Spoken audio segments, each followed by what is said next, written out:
Kematian dosen wanita di Semarang inisial DLL, 35, masih menyisakan misteri.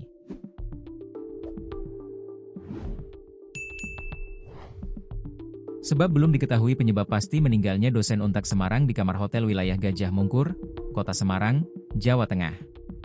Keluarga mencurigai jika dosen Untak tersebut menjadi korban pembunuhan. Sebab DLL ditemukan dalam kondisi mengenaskan, dengan hidung dan mulut mengeluarkan darah. Juga bagian kelaminnya. Selain itu, dosen tersebut meninggal dalam kondisi tak mengenakan busana.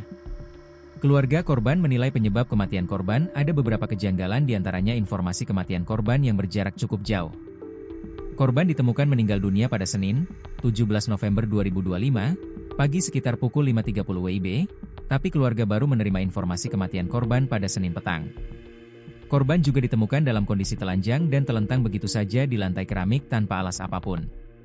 Keluarga korban yang menerima foto itu lantas curiga atas kematian korban yang ditemukan dalam kondisi tersebut.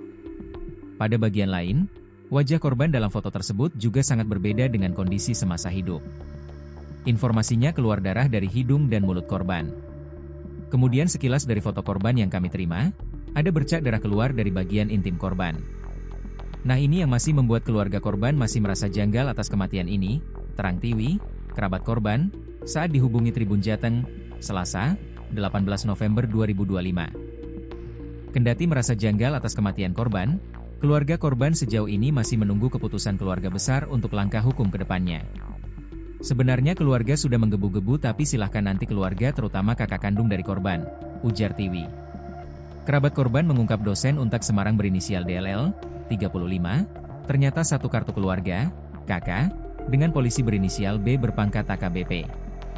Fakta ini diketahui keluarga korban selepas kematian DLL.